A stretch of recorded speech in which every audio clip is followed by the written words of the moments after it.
हिरव्या वाटणातील ही गवारीची लांबती शेंग जर तुम्ही केली तर तुमच्या तोंडाची चव एक नंबर राहील.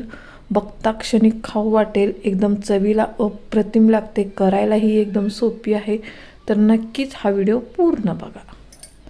तर इथं आपण काय केलं आहे, ही गवारची शेंग स्वच्छ धुवून घेतली आहे. याची पुढची व मागचे फक्त देठ काढून घेतले व धुवून घेतले. शक्यतो कवळी घ्या.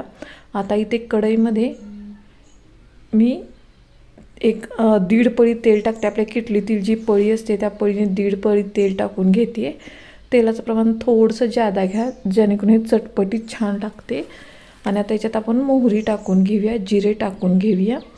जिरे मोहरी छान अशी तडतडल्यानंतर आता आपण याच्यामध्ये तुम्ही बघू शकता जिरे मोहरी तडतडल्यानंतर एक अर्धी चमचा हळद टाकूया. हळद याच्यासाठी टाकायची की आपल्या शेंगाचा कलर आहे असा हिरवागार राहतो, त्याच्याने आहे अशी हळद ही थोडी टाकायची. आता नंतर आपण जी शेंग नीट करून घेतली गवारीची ती याच्यात टाकूया.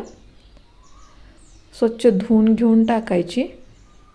आता आपण हे मिक्स करून घेऊया. हळद टाकलेली आहे ती पूर्ण शेंगाला लागू द्यायची व छान अशी तेलामध्ये भाजून घ्यायची.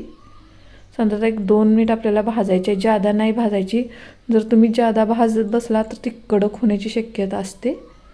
त्याच्यामुळं आपण आता 1-2 मिनिट मीडियम गॅसवरती करायची. अजिबात मोठ्या गॅस ठेवायचा नाही, त्याच्याने शेंग कडक होते. आपल्याला मऊ लुसलुशी शेंग करायची आहे.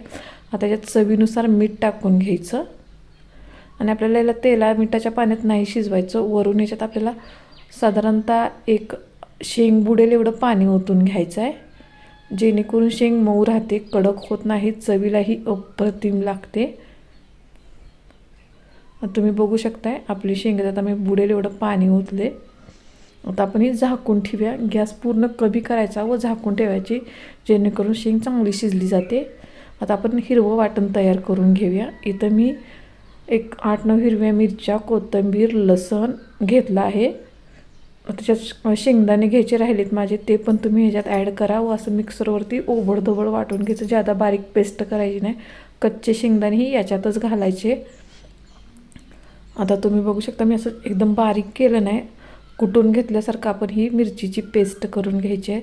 आता आपण आपली शेंगचं झाकण काढून बघूया. तुम्ही बघू शकता किती छान अशी याचा कलर आला आहे. आणि पूर्ण पाणी आटू द्यायचे नाही, थोडंसं पाणी शिल्लक असेपर्यंतच आपण जे हे वाटण केलं आहे ते त्याच्यात टाकून घ्यायचं, जेणेकरून त्या वाटणाची सगळी चव आपल्या या शेंगाला लागते.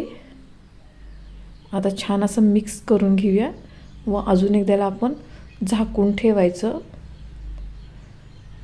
ही तुम्ही भाकरीबरोबर जर खाल्ली, त्याच्यातल्या त्यात जर बाजरीच्या भाकरीबरोबर खाल्ली तर अप्रतिम लागते.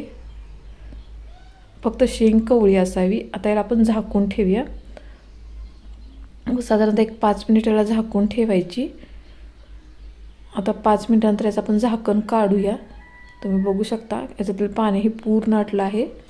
आता आपण एकदा हे छान असे मिक्स करून घेऊया व थोडीशी ओलसर आहे तोपर्यंतच गॅस बंद करायचा. पूर्ण अशी मोकळी होऊ द्यायची नाही, त्याच्याने छान लागते. अशा प्रकारे आपली ही तयार झाली हिरव्या वाटणातील लांबती शेंग. नक्कीच रेसिपी ट्राय करा. धन्यवाद.